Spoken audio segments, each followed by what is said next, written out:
Okay. Let's get on with it. Act 2, Scene 1.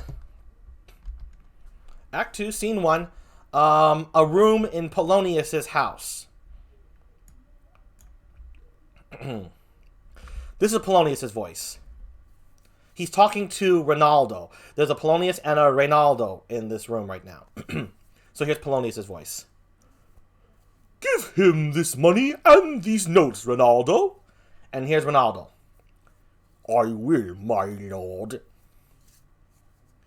You shall do marvelous wisely, good Ronaldo, before you visit him to make inquiry of his behavior.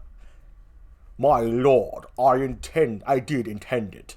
Very well said. Very well said. Look you, sir, inquire me first what danksters are in Paris, and how, and who, what means, and where they keep, what company, at what expense. Okay, this cell phone is driving me nuts. These assholes won't shut the fuck up. I'm gonna have to turn this goddamn phone off. Hold on 1 second.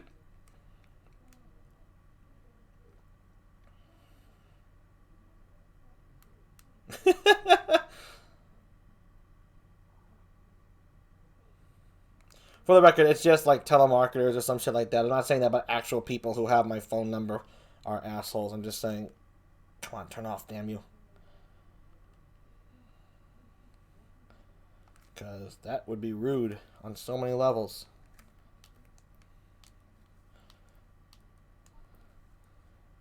It's Shakespeare, damn it. There we go. Okay. Much better. Okay, so Ronaldo says he intends to check on behavior of someone. Polonius is referring to his son Laertes, who has left abroad into France. So, very well said, very well said. Look you, sir, inquire me first what danskers are in Paris, and how, and who, what means, and where they keep. What company, at what expense, and finding by this encompassment and drift of question that they do know my son, come you more nearer than particular demands will touch it. Take you as 'twere some distant knowledge of him, as thus. I know his father and his friends, and in part him. Do you mark this, Ronaldo? Aye, very well, my lord. And in part him, but you may say not well, but if 't be he, I mean, he's very wild, addicted, so-and-so, and there put on him what forgeries you please. Marry, none so rank as may dishonor him. Take heed of that. But, sir, such wanton, wild, and usual slips are as our companions noted, and most known to youth and liberty. As gaming, my lord. Aye, or drinking, fencing, swearing, quarrelling, drabbing. You may go so far. My lord, that would dishonor him. Faith, no, as you may season it in the charge. You must not put another scandal on him, that he is open to incontinency. That's not by meaning, but breathe his faults so quaintly that they may seem the taints of liberty, the flash and outbreak of a fiery mind, a savageness in unreclaimed blood, of general assault. But, my good lord, wherefore should you do this? Aye, my lord, I would know that. Marry, sir, here's my drift, and I believe it is a fetch of warrant. You laying these slight sullies on my son, as 'twere a little thing solid, I the working. Mark you, your party in converse, him you would sound, having ever seen in the predominant crimes the youth you breathe of guilty, be assured, he closes with you in this consequence. Good sir, or so, or friend, or gentleman, according to the phrase or the addition of man and country. Very good, my lord. And then, sir, does he this? He does. What was I about to say? By the mass, I was about to say something. Where did I leave? At closes in the consequence, at friend or so, and gentleman. and closes in the consequence. Aye, marry. He closes with you thus. I know the gentleman. I saw him yesterday, or t'other day, or then, with such and such. And as you say, there was he gaming, there o'ertook in rouse, there falling out at tennis, or perchance I saw him enter such a house of sale. Videlict, a brothel, or so forth. See you now, your bait of falsehood takes this carp of truth. And thus do we of wisdom and of reach, with windlasses and with essays of bias, by indirections find direction out. So by my former lecture and advice, shall you, my son, you have me, have you not? My lord, I have. God be with you, fare you well. Good, my lord. Observe his inclination in yourself. I shall, my lord. and let him ply his music. Well, my lord. Farewell. Enter Ophelia. How now, Ophelia? What's the matter? Alas, my lord, This is Ophelia. I have been so affrighted. With what? In the name of God! My lord, as I was sewing in my chamber, Lord Hamlet, with his doublet all unbraced, no hat upon his head, his stockings fouled, ungartered, and down-gyved to his ankle, pale as his shirt, his knees knocking each other, and with a look so piteous in purport, as if he had been loosed out of hell to speak horrors, he comes before me. Mad for thy love? My lord, I do not know, but truly I do fear it. What said he? He took me by the wrist, and held me hard. Then goes he to the length of all his arm, and with his other hand thus o'er his brow, he falls to such perusal of my face, as he would draw it. Long stayed he so, at least a little shaking of mine arm, and thrice his head thus waving up and down, he raised a sigh so piteous and profound, as it did seem to shatter all his bulk, and end his being. That done, he lets me go, and with his head over his shoulder, turned he seemed to find his way without his eyes, for out o' doors he went without their help, and to the last bended their light on me. Come, go with me. I will go seek the king. This is the very ecstasy of love, whose violent property foredoes itself, and leads the will to desperate undertakings, as oft as any passion under heaven that does afflict our natures.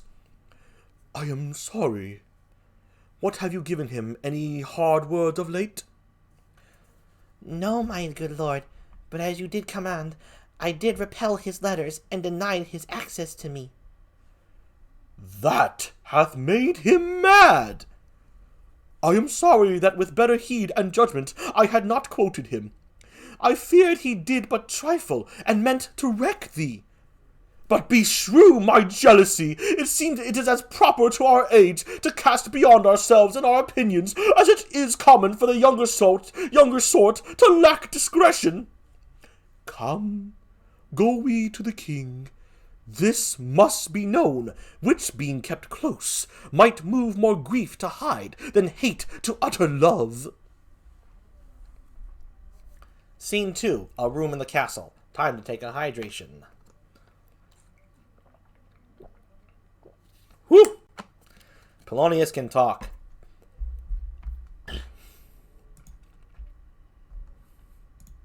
I think Hamlet's got all the lines. Okay, scene 2, a room in the castle. Enter King, Queen, Rosencrantz, Guildenstern, and attendants. Oh no, Rosencrantz and Guildenstern.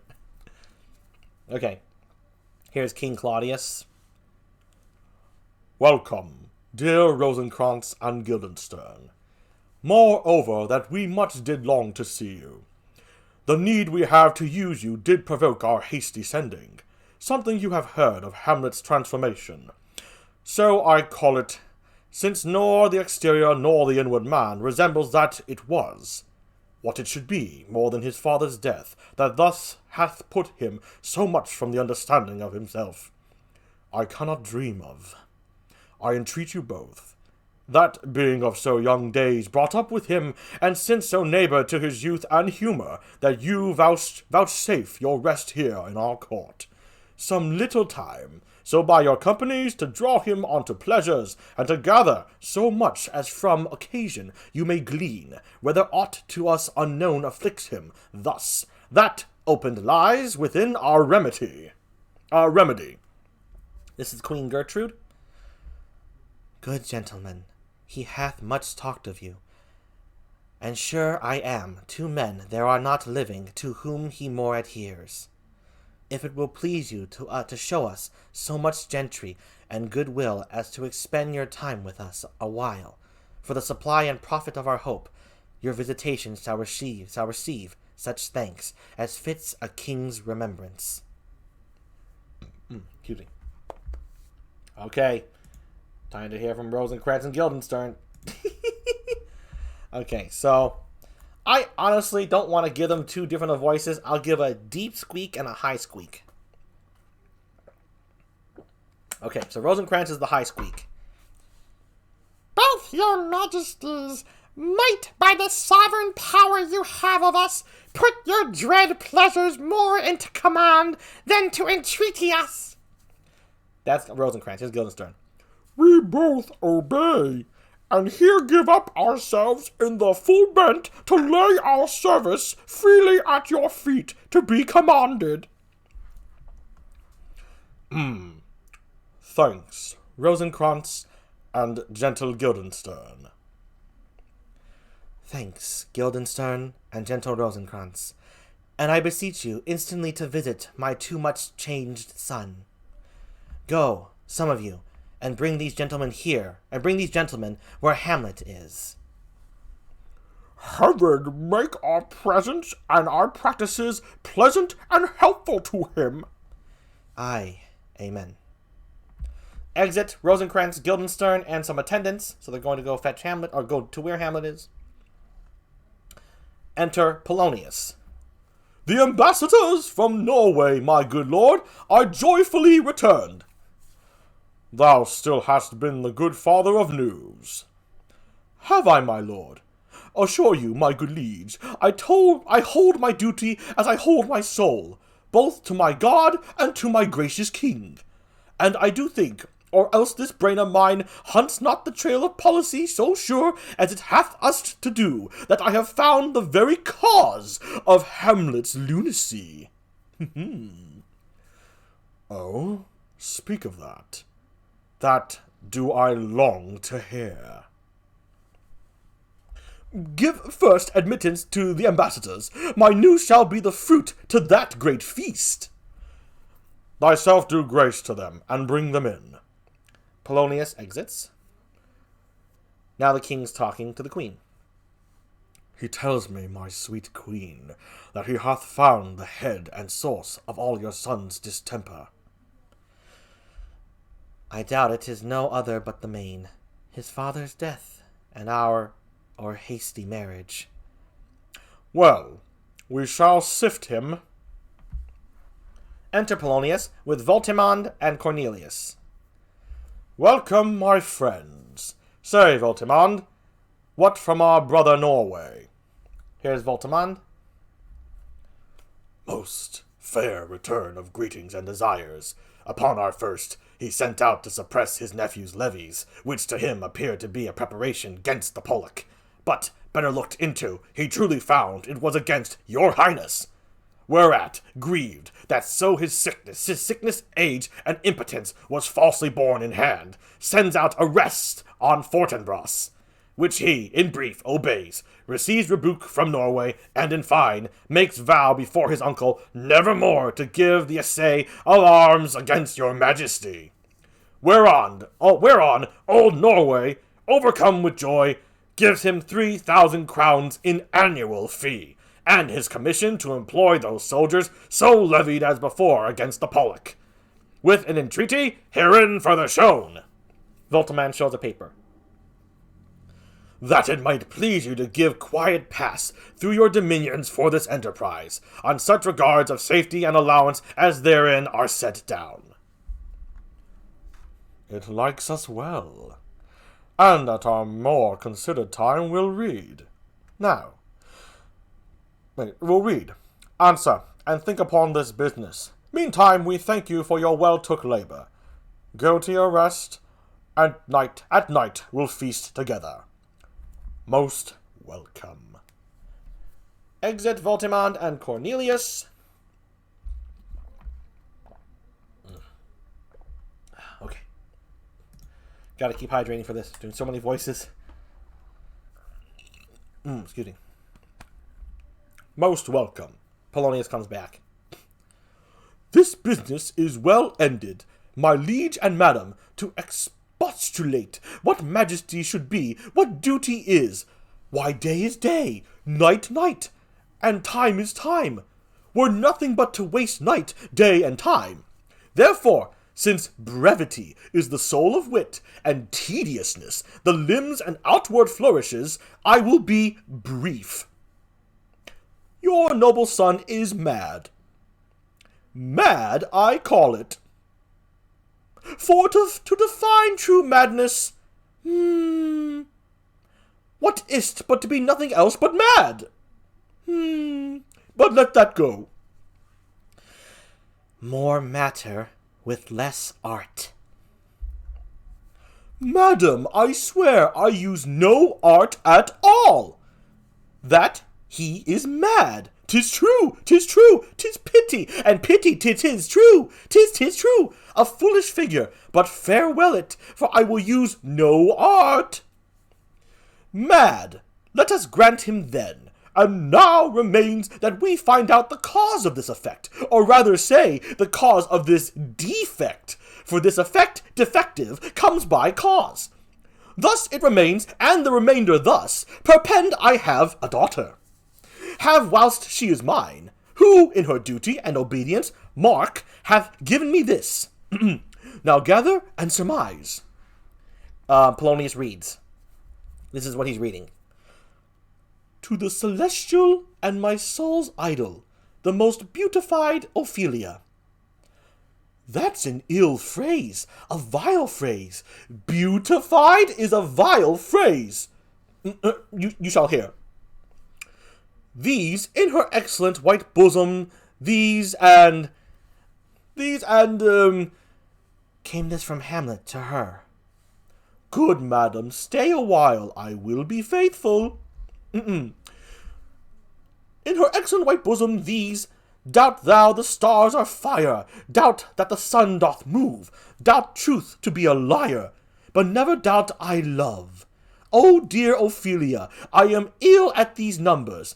I have not art to reckon my groans, but that I love thee best, O most best. Believe it. Adieu. Thine evermore, most dear lady, whilst this machine is to him. Hamlet. This in obedience hath my daughter showed me, and more above, hath his solicitings, as they fell out by time, by means, and place, all given to mine ear. But how hath she received his love? What do you think of me? As of a man faithful and honourable. I would fain prove so. But what you might think, when I had seen this hot love on the wing, as I perceived it, I must tell you that before my daughter told me, what might you, or my dear majesty your queen here, think, if I had played the desk or table book, or given my heart a winking, mute, and dumb, or looked upon this love with idle sight, what might you think? No! I went round to work, and my young mistress thus I did bespeak. Lord Hamlet is a prince, out of thy star. This must not be. And then I precepts gave her that she should lock herself from his resort, admit no messengers, receive no tokens, which done, she took the fruits of my advice, and he, repulsed, a short tale to make, fell into a sadness, then into a fast, thence to a watch, thence into a weakness, thence to a lightness, and by this declension into the madness wherein now he raves, and all we wail for. Do you think 'tis this? It may be very likely. Hath there been such a time, I'd fain know that I have positively said 'tis so, when it proved otherwise? Not that I know.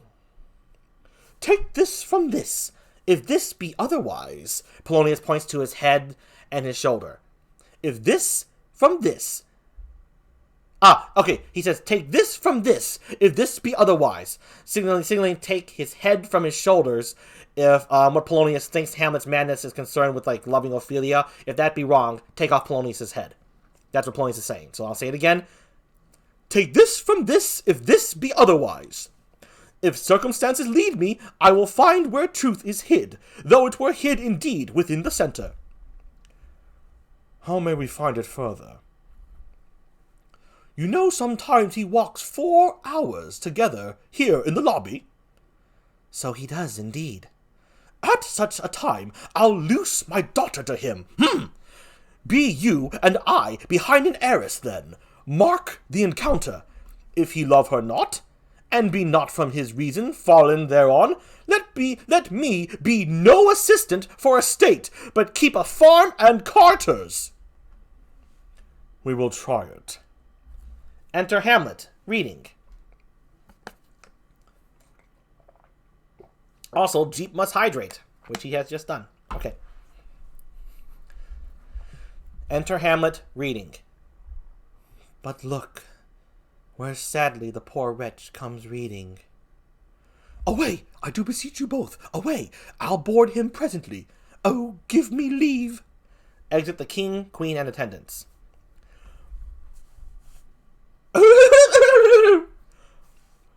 How does my good lord Hamlet? Hamlet's just my regular old voice. Well, God a mercy. Do you know me, my lord?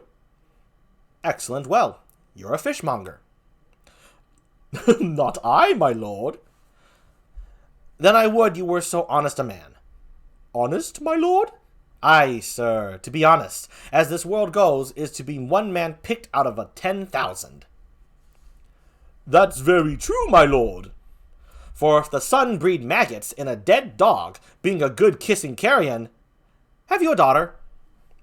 I have, my lord. Oh, let her not walk in the sun. Conception is a blessing, but not as your daughter may conceive. Friend, look to't. How say you by that? Polonius says this just aside, like to the audience. Still harping on my daughter. Yet he knew me not at first. He said I was a fishmonger. He is far gone. Far gone. And truly in my youth I suffered much extremity for love. Very near this. I'll speak to him again. What do you read, my lord? Words. Words. Words. What is the matter, my lord? Between who? I mean the matter that you read, my lord. Slanders, sir. For the satirical slave says here that old men have gray beards, that their faces are wrinkled, their eyes purging thick amber, and plum tree gum, and that they have a plentiful lack of wit, together with most weak hams. All which, sir, though I most powerfully and potentially believe, yet I hold it not honesty to have it thus set down. For you yourself, sir, should be as old as I am, if like a crab you go backward. Polonius says this aside. Though this be madness, yet there is a method in't. Will you walk out of the air, my lord? Into my grave? Indeed, that is out of the air. He says aside again, Polonius. How pregnant sometimes his replies are. A happiness that often madness hits on, which reason and sanity could not so prosperously be delivered of. I will leave him, and suddenly contrive the means of meeting between him and my daughter. My honorable lord, I will most humbly take my leave of you. You cannot, sir, take from me anything that I will more willingly part with all, except my life, except my life, except my life. Fare you well, my lord. These tedious old fools. Enter Rosencrantz and Guildenstern. You go to seek the Lord Hamlet. There he is. Rosencrantz says this to Polonius.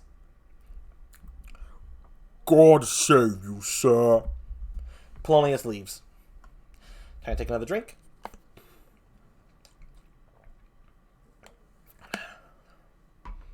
All right. My honored lord! My most dear lord. My excellent good friends. How dost thou, Guildenstern? Ah, Rosencrantz. Good lads, how do ye both? As the indifferent children of the earth. Happy in that we are not over happy. On fortune's cap, we are not the very button. Nor the soles of her shoe? Neither, my lord. Then you live about her waist, or in the middle of her favors. Huh? Faith, her privates we. In the secret parts of fortune? Oh, most true. She is a strumpet. What's the news? None, my lord, but that the world's grown honest. Ugh, then doomsday is near. Then is doomsday near. But your news is not true. Let me question more in particular. What have you, my good friends, deserved at the hands of fortune, that she sends you to prison hither? Prison, my lord? Denmark's a prison. Then is the world one. A goodly one, in which there are many confines, wards, and dungeons, Denmark being one of the worst. We think not so, my lord.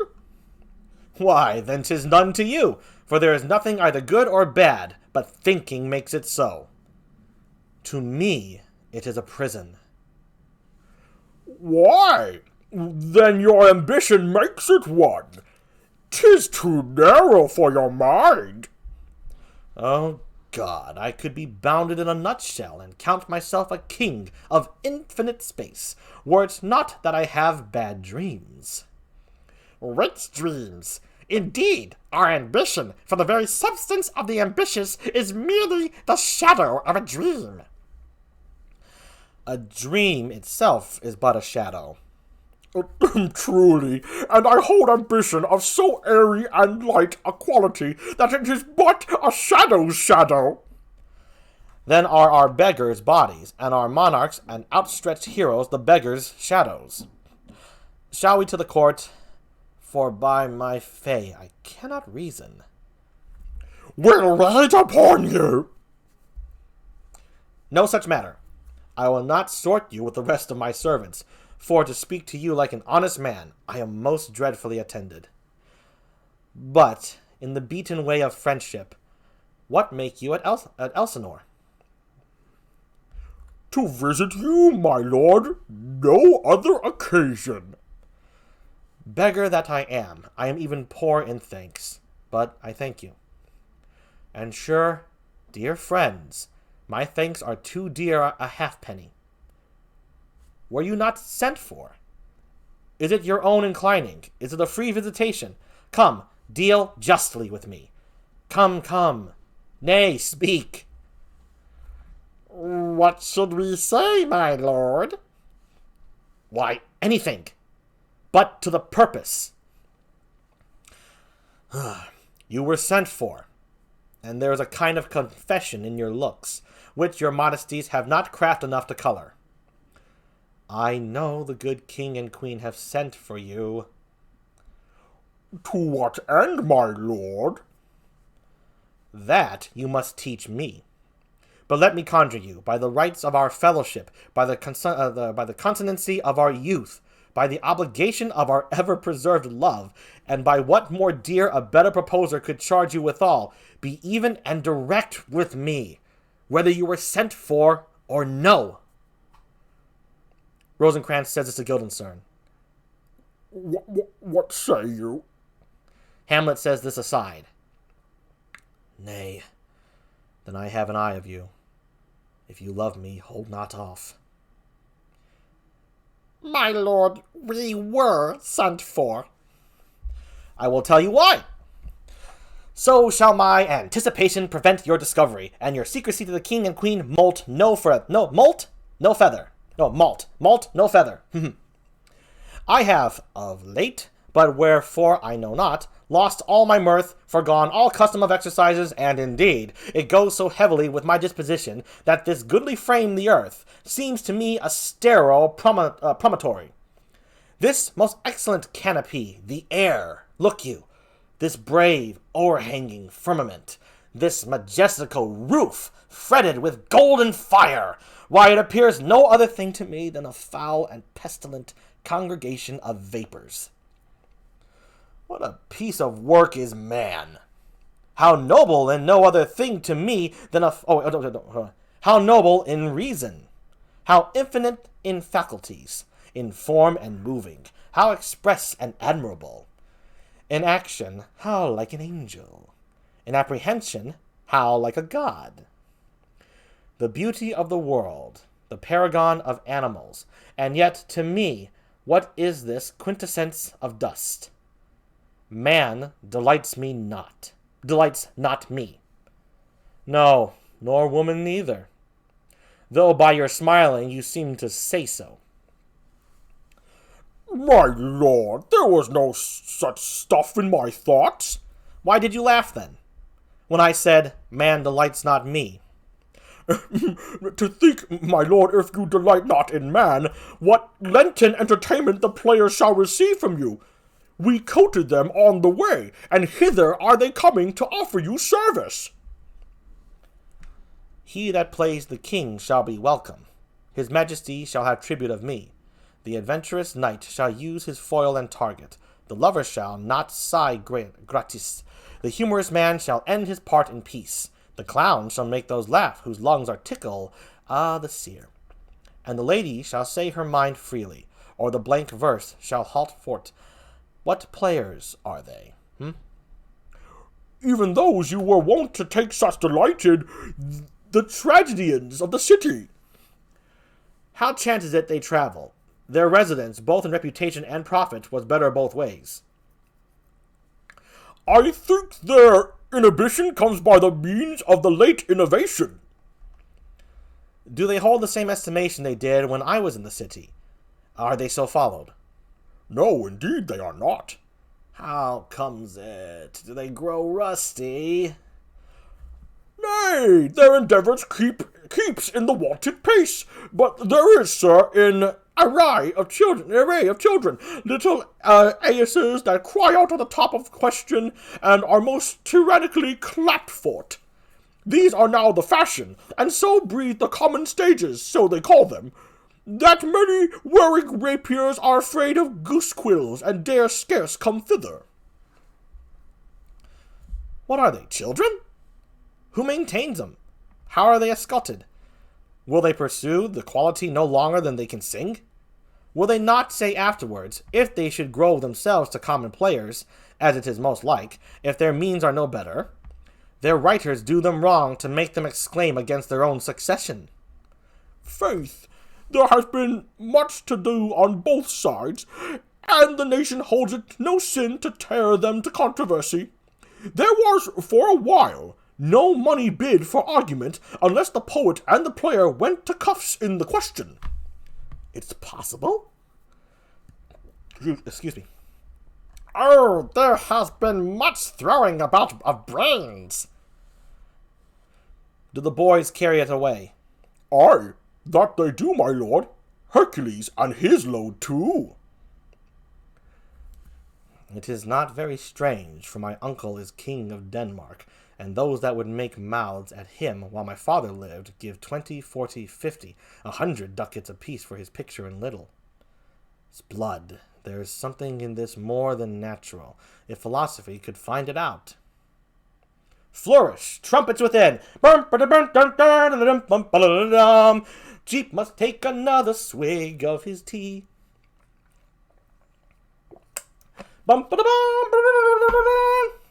There are the players!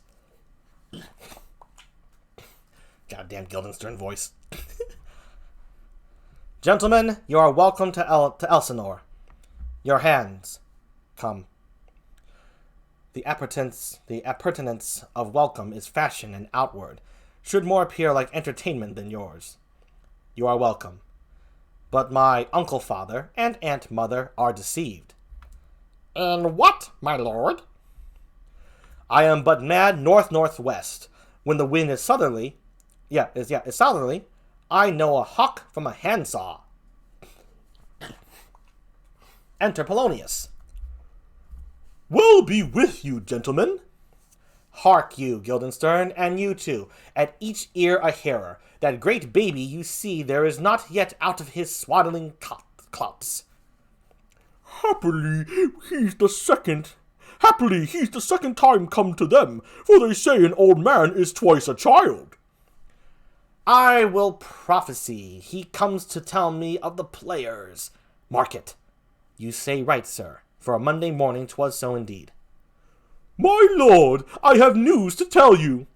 My lord, I have news to tell you. When Roscius was an actor in Rome. The actors are come hither, my lord. This is Polonius talking, by the way. Buzz, buzz. Upon my honor. Then came each actor on his ass? The best actors in the world, either for tragedy, comedy, history, pastoral, pastoral comedy, historical, pastoral, tragical, historical, tragical, comical, historical, pastoral, scene, indivisible, or poem unlimited. Seneca cannot be too heavy, nor Plautus too light, for the law of writ and the liberty, these are the only men. Oh, Jephthah, judge of Israel, what a treasure hast thou! What treasure had he, my lord? Why, one fair daughter, and no more, the which he loved passing well. Still on my daughter. Am I not in the right, old Jephthah? If you call me I think it's Jephthah, so I'm saying that wrong. If you call me Jephthah, my lord, I have a daughter that I love passing well. Nay, that follows not. What follows then, my lord? Why, as by lot, God wot, and then, it came to pass as most like it was. The first row of the pious chanson will show you more, for look where my abridgment comes. Enter 4 or 5 players. You are welcome, masters, welcome all. I am glad to see thee well. Welcome, good friends. Oh, my old friend, thy face is valanced since I saw thee last. Comest thou to beard me in Denmark?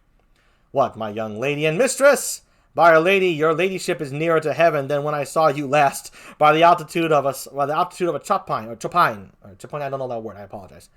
Pray God your voice, like a piece of uncurrent gold, be not cracked within the ring. Masters, you are all welcome. We'll e'en to it, like French falconers, fly at anything we see. We'll have a speech straight. Come, give us a taste of your quality. Come, a passionate speech. Here's the first player. I'm going to do a voice like this. What speech, my lord? I heard thee speak me a speech once, but it was never acted. Or if it was, not above once, for the play I remember pleased not the million. 'Twas caviare to the general, But it was, as I received it, and others whose judgments in such matters cried in the top of mine, an excellent play, well digested in the scenes set down with as much modesty as cunning. I remember one said there were no salads in the lines to make the matter savory, nor no matter in the phrase that might indict the author of affection, but called it an honest method, as wholesome as sweet, and by very much more handsome than fine. One speech in it I chiefly loved. 'Twas, I don't know how to pronounce it, Anus Tale to Dido, and thereabout of it especially where he speaks of Priam's slaughter. If it live in your memory, begin at this line. Let me see.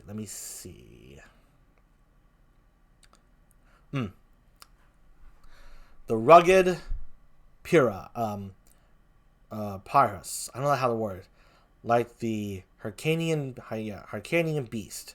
It is not so. It begins with Pyrrhus, the rugged, I think it's Pyrrhus, the rugged Pyrrhus. He whose sable arms, black at his purpose, did the knight resemble when the lay couched in the ominous horse, hath now this dread and black complexion smeared with heraldry more dismal, head to foot.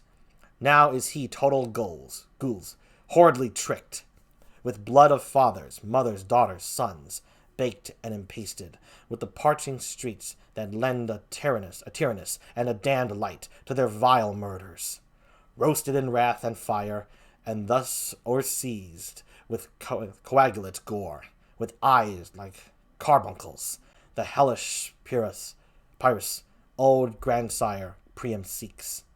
So proceed you. I need to take another swig. Swig-a-dig-dig.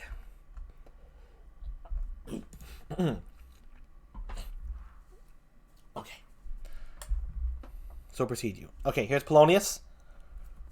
For God, my lord, well spoken, with good accent and good discretion. Here's the first player. Anon he finds him, striking too short at Greeks. His antique sword, rebellious to his arm, lies where it falls, repugnant to command. Unequal matched, Pyrrhus at Priam's drives, in rage strikes wide. But with the whiff and wind of his fell sword, the unerred father falls. Then senseless Ilium, seeming to feel this blow, with flaming top stoops to his base, and with a hideous crash takes prisoner Pyrrhus' ear. For lo, his sword, which was declining on the milky head of Reverend Priam, seemed in the air to stick. So, as a painted tyrant, Pyrrhus stood, and like a neutral to his will and matter, did nothing. But as we often see against some storm, a silence in the heavens, the rack stands still, the bold wind speechless, and the oar below as hushed as death. Anon the dreadful thunder doth rend the religion. So after Pyrrhus' pause, aroused vengeance sets him new a work, and never did the Cyclops' hammers fall on Mars' armor, forged for proof etern, with less remorse than Pyrrhus' bleeding sword now falls on Priam. Out! Out, thou strumpet! Fortune! All you gods and general synod, take away her power, break all the spokes and fellies from her wheel, and bowl the round nave down the hill of heaven, as low as to the fiends. This is too long. It shall to the barbers with your beard. Prithee, say on. He's for a jig or a tale of baldry, or he sleeps. Say on. Come to Hecuba. But who, oh who, had seen the mobbled queen? The mobbled queen. That's good. Mobbled queen is good. Run barefoot, up and down, threatening the flames, with bison room, I don't know that word, a clout upon that head, where late the diadem stood, and for a robe about her length, and all o'erteemed loins, a blanket in the alarm of fear caught up. Who this had seen, with tongue in venom steeped, 'gainst fortune's state, would treason have pronounced. Oh, excuse me. But if the gods themselves did see her then, when she saw Pyrrhus make malicious sport in mincing with his sword her husband's limbs, the instant burst of clamor that she made, unless things mortal move them not at all, would have made milch the burning eyes of heaven and passion in the gods. Look where he has not turned his colour, and has tears in his eyes. Pray you, no more. 'Tis well. I'll have thee speak out the rest of this soon, my good lord. I'll have the rest of this soon. My good lord, will you see the players well bestowed? Do you hear? Let them be well used, for they are the abstracts and brief chronicles of the time. After your death, you were better have a bad epitaph than their ill report while you live. My lord, I will use them according to their desert. God's bodkin, man, better. Use every man after his desert, and who should scape whipping? Use them after your own honor and dignity. The less they deserve, the more merit is in your bounty. Take them in. Ah, Fig is going to lurk. You have a hat to steal. Very good. So anyway, take them in, Hamlet says to Polonius. Come, sirs. Follow him, friends. We'll hear a play tomorrow. Exit Polonius with all the players but the first. The first player remains. Dost thou hear me, old friend? Can you play the murder of Gonzago? The murder of Gonzago. Aye, my lord. We'll hat tomorrow night. You could for a need study a speech of some 12 or 16 lines, which I would set down and insert in't. Could you not? Aye, my lord. Very well. Follow that lord, and look you, mock him not. Exit the first player. Hamlet says this to Rosencrantz and Guildenstern. My good friends, I'll leave you till night. You are welcome to Elsinore. My good my lord. Exit Rosencrantz and Guildenstern. Okay, so they left. Hamlet just went through all this stuff. I gotta take a quick bathroom break, and then I have to pee. I'll be back within a few minutes. Okay, probably a minute. Give me leave.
Ah, truly Chia God. Intermission. Brief at best. You all ever get that feeling where your ass feel all tingly once you sit up from sitting down for a while? That just happened to me.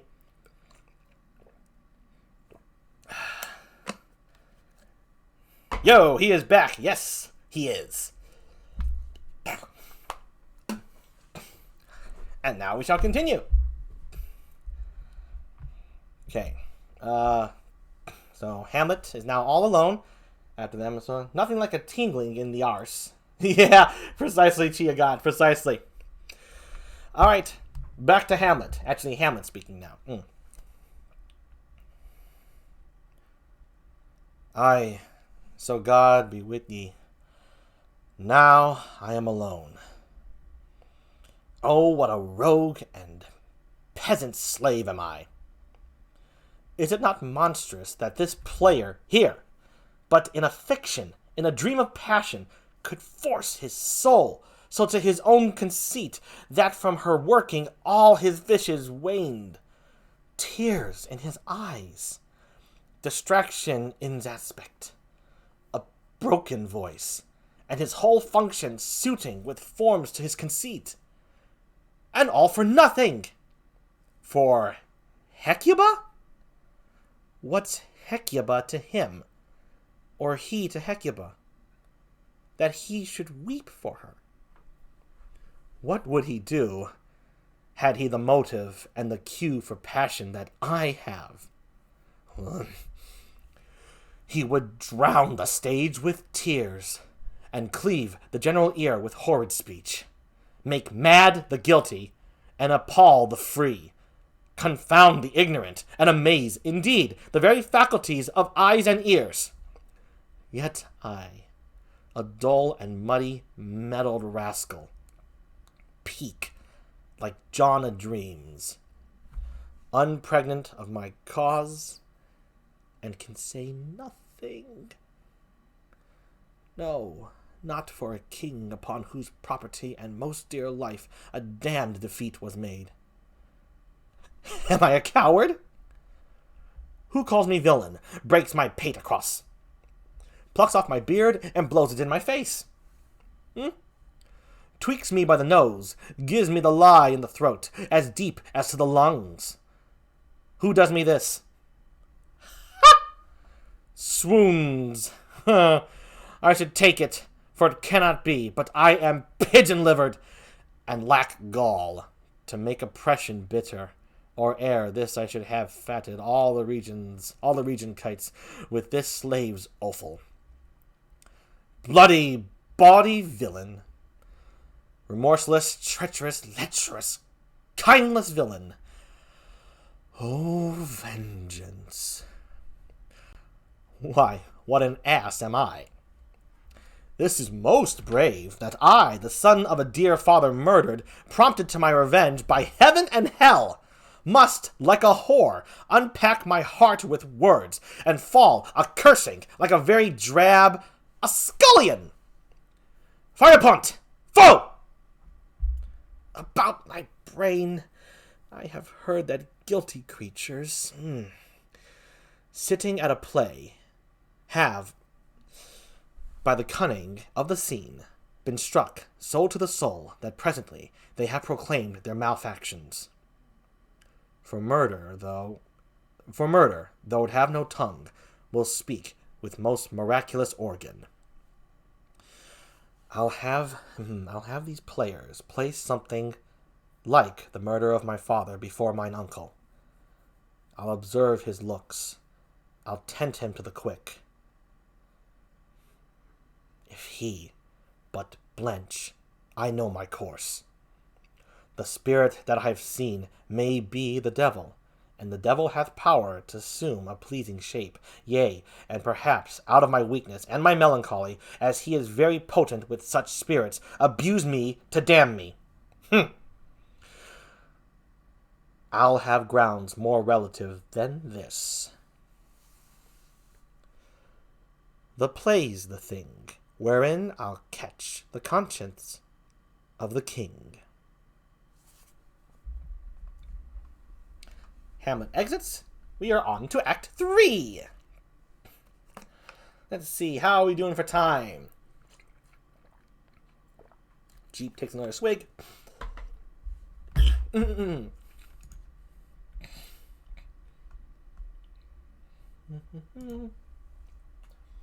looking good.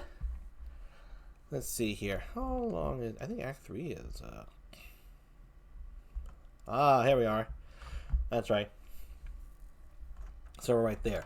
Let's take a look at what we got going on here.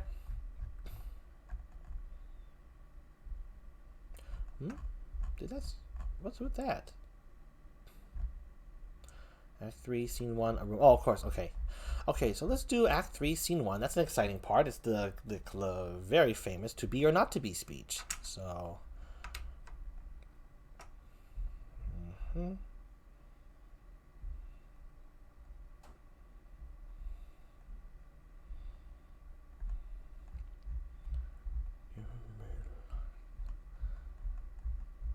I'm just reading a little bit.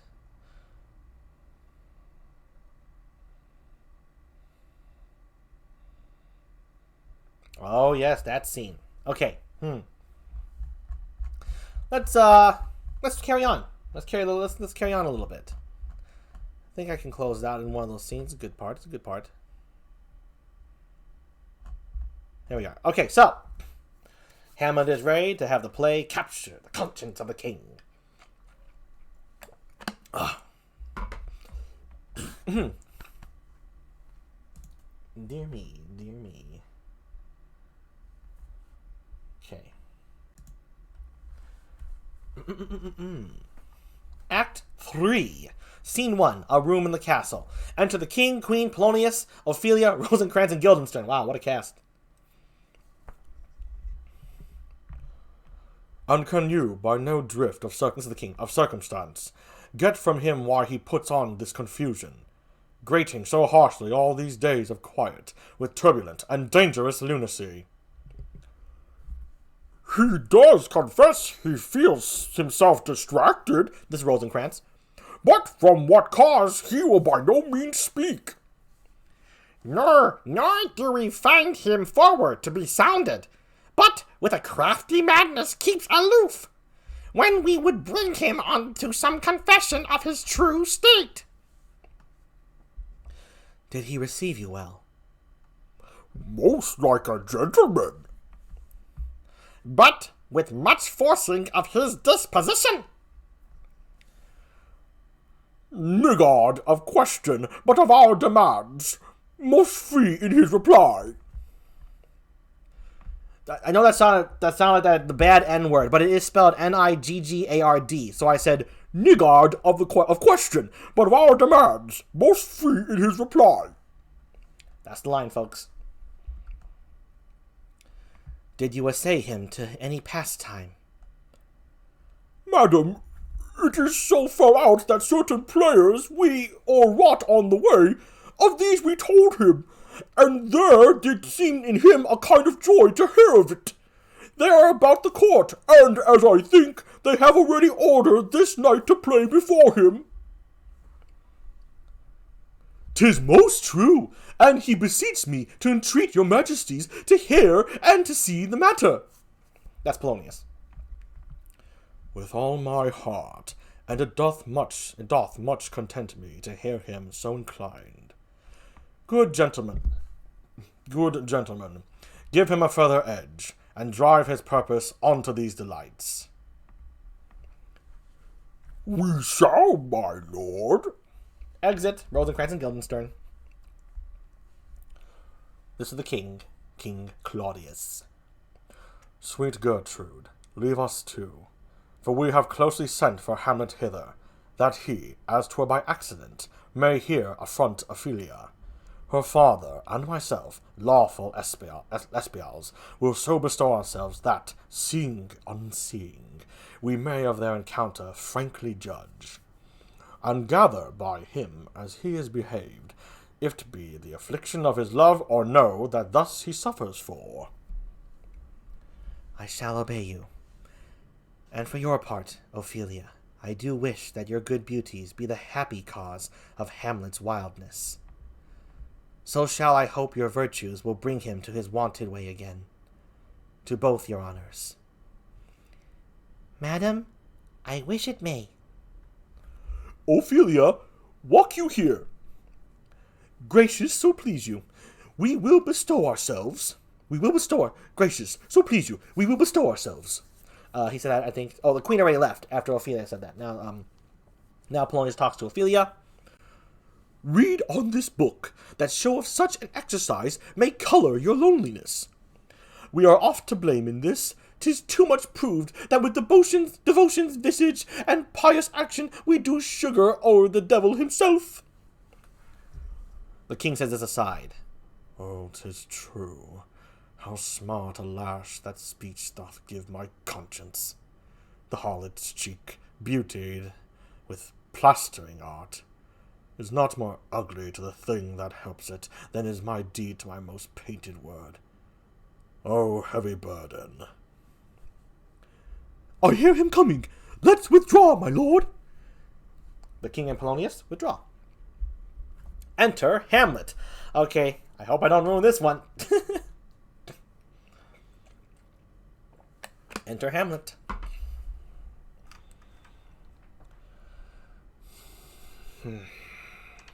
To be or not to be? That is the question. Whether 'tis nobler in the mind to suffer the slings and arrows of outrageous fortune, or to take arms against a sea of troubles, and by opposing them, end them. To die, to sleep, no more. And by a sleep to say we end the heartache and the thousand natural shocks that flesh is heir to. 'Tis a consummation devoutly to be wished. To die, to sleep, perchance to dream. Aye, there's the rub.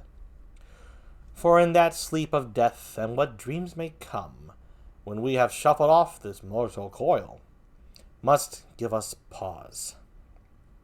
There's the respect that makes calamity of life of so long. There's the respect that makes calamity of so long life.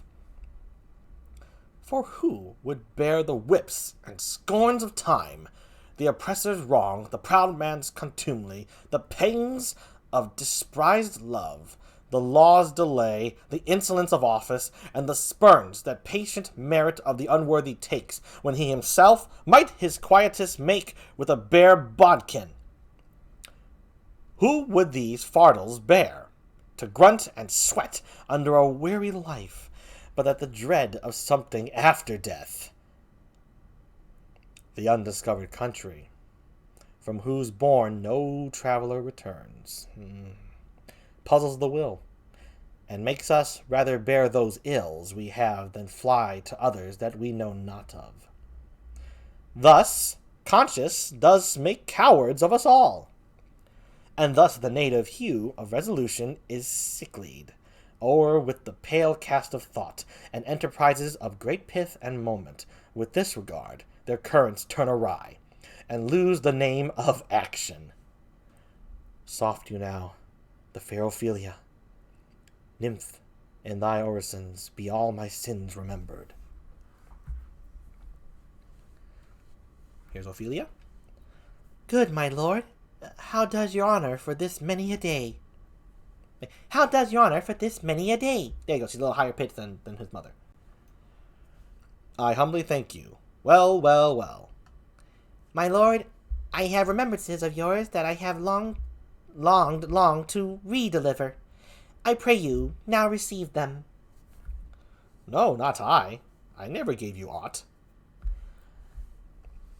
My honored lord, you know right well you did, and with them words of so sweet breath composed as made the things more rich. Their perfume lost, take these again, for to the noble mind rich gifts wax poor when givers prove unkind. There, my lord. Are you honest? My lord? Are you fair? What means your lordship? That if you be honest and fair, your honesty should admit no discourse to your beauty. Could beauty, my lord, have better commerce than with honesty? Aye, truly, for the power of beauty will sooner transform honesty from what it is to a bald than the force of honesty can translate beauty into likeness. This was sometimes a paradox, but now the time gives it proof. I did love you once. Indeed, my lord, you made me believe so. You should not have believed me, for virtue cannot so inoculate our old stock, but we shall relish of it. I loved you not. I was the more deceived. Get thee to a nunnery. Why wouldst thou be a breeder of sinners? I am myself indifferent honest, but yet I could accuse me of such things that it were better my mother had not borne me. I am very proud, revengeful, ambitious, with more offences at my beck than I have thoughts to put them in, imagination to give them shape, or time to act them in. What should such fellows as I do crawling between earth and heaven? We are errant knaves all. Believe none of us. Go thy ways to a nunnery. Where's your father? Rin. Oh, let's see what Rin says. I'm so sorry. Rin says, I'm so sorry, but it's like 3:20 a.m. here, and I really need to sleep, so I'm going soon. Oh my goodness! Thank you for sticking with me for so long, Rin. You absolute legend, as my friend Nixie would say. Nixie Brassflower. He's another streamer. Okay. Oh, thank you for just staying for this. Get thee to bed. Get thee to bed, and be awakened by pleasant dreams thereafter. Thank you so much for stopping by. I hope you enjoyed yourself with the Shakespeare. I hope it wasn't too long a Shakespeare for you. Just thank you for showing up, and thank you so much for the follow, Rin. You take care of yourself, okay? Yeah, that'd be Friday. Friday, when my guest will be Annabelle Ushi. I look forward to seeing you there, Rin. Take care, okay? Okay, so anyway, we'll proceed now. Thank you, Rin. Thank you. Okay.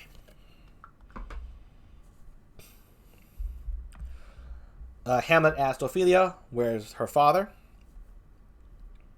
Ophelia responds, At home, my lord. Let the doors be shut upon him, that he may play the fool nowhere but in his own house. Farewell. Oh, help him, you sweet heavens. If thou dost marry, I'll give thee this plague for thy dowry. Be thou as chaste as ice, as pure as snow, thou shalt not escape calumny. Get thee to a nunnery, go, farewell. Or if thou wilt needs marry a fool, for wise men know well enough what monsters you make of them. To a nunnery, go, and quickly too. Farewell. Oh, heavenly powers, restore him! I have heard of your paintings, too, well enough. God hath given you one face, and you make yourselves another. You jig, you amble, and you lisp, and nickname God's creatures, and make your wantonness your ignorance. Go to, I'll no more on't. It hath made me mad.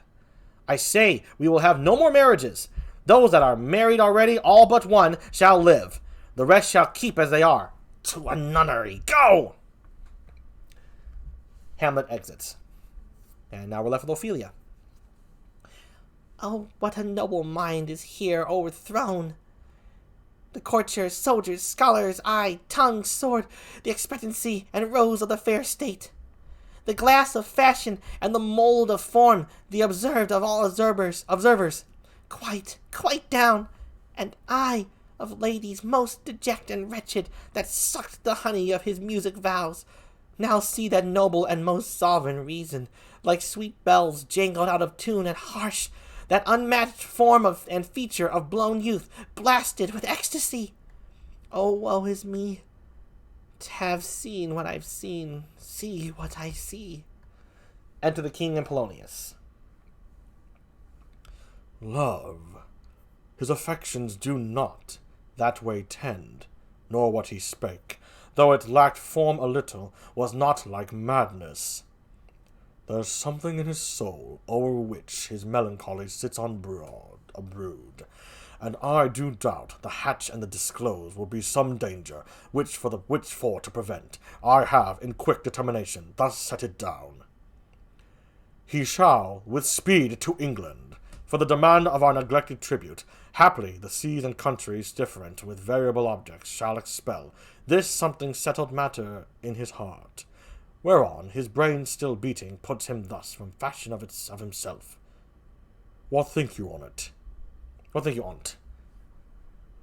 Is Polonius? It shall do well. But yet do I believe the origin and commencement of his grief sprung from neglected love. How now, Ophelia? You need not tell us what Lord Hamlet said. We heard it all. My lord, do as you please, but if you hold it fit, after the play, let his queen mother all alone entreat him to show his grief. Let her be around him, with him, and I'll be placed, so please you, in the ear of all their conference. If she find him not, to England send him, or confine him here, or confine him where your wisdom best shall think. It shall be so. Madness in great ones must not go. Madness in great ones must not unwatched go.